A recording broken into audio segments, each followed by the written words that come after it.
This is the state of the nation's undress, dressed in the color black for my brown skin. Perhaps to spite the dreams of my kin, this revolution has named us after death. We have been raised in a black consciousness, a guilty conscience of an undead passed on tense oppression by levels of melanin. Dear revolution, I can no longer afford to be black.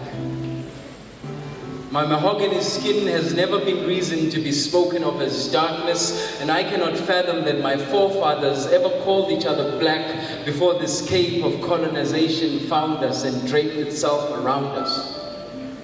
We are Abantu Bagwantu, made of earthly things and designed in heaven, celestial beings of sound and illumination, God's infinite wisdom in creation, and I am worn by this black song that wears the blues of the struggle on its skin tone, the struggle, heavy breathing in my ears, strumming my pain with its finger-licking promise of tears, humming like a BEE, the black economically enslaved, born free, born to the worst form of slavery, it's called consumption. And I have watched the leaders of this revolution dancing to tunes that we cannot hear at all and call us all deaf.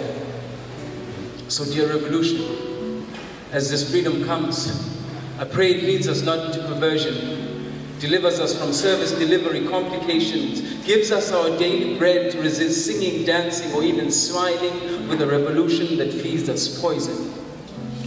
Dear revolution, wake up, smell the coffins. Death is our daily bread. We've been drinking from an empty cup of tea. Party promises it's dry, but you can drink it, says the revolution. You and your China's thirsting for a black label that never built a castle. So what are we voting for?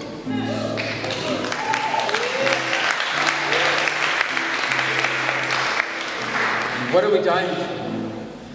Is it for beguiled economic freedom fighters, forming futile fraternities while the famine is fading the faith of the people? The Red Beret parade, publicly parading poverty, perpetuating perverse propaganda. There's paper-pushing public protectors, and the protection is priced too high for my people's pennies to pay to the sparrows so that we can borrow some wings to fly in revolution.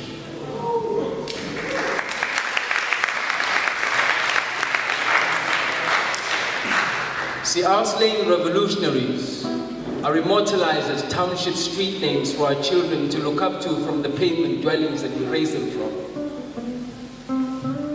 My people are displaced. We live near airports and cemeteries. Shit. We celebrate looking fly at funerals for Facebook photos. 270494, said to be freedom for the people. Turned to be slavery sequel. The Constitution is void of the solution. It's plagued by political prostitution. See, no amount of white tears could wash off tear gas, lynching, or segregation. Maybe it's time for alterations. Perhaps for this change to occur, there must be altercation. One bullet, one settler, they said. Instead, the bullets only hail in my people's pavement homesteads. My people are displaced. We live around our own feces, swallowing our pride as a staple diet. And this revolution stays quiet, heard only through shots fired whenever the fat cats are fed up and tired in the chambers of parliament. In this revolution, innocent babies are left for dead in facilities of ablution by desperate young mothers playing the hand that this system's arms deal. The chambers of justice hollow-pointed. This revolver has buried many of my brothers and sisters. It's no coincidence that they call us the sons and daughters of the sword, plowed by the O bus, by the O plus. Die stem saam, staan vas op my nek. My mense het nie woonstelle en stille stofproefnek. My black mother still cleans a white floor to put a leaking roof over her head. In this revolution, it seems the long walk to freedom is a path over the ocean from Robben Island. We'll need a Messiah to do it. But we shall overcome. This is the state of the nation's undress. I will not get dressed for the state of the nation's address.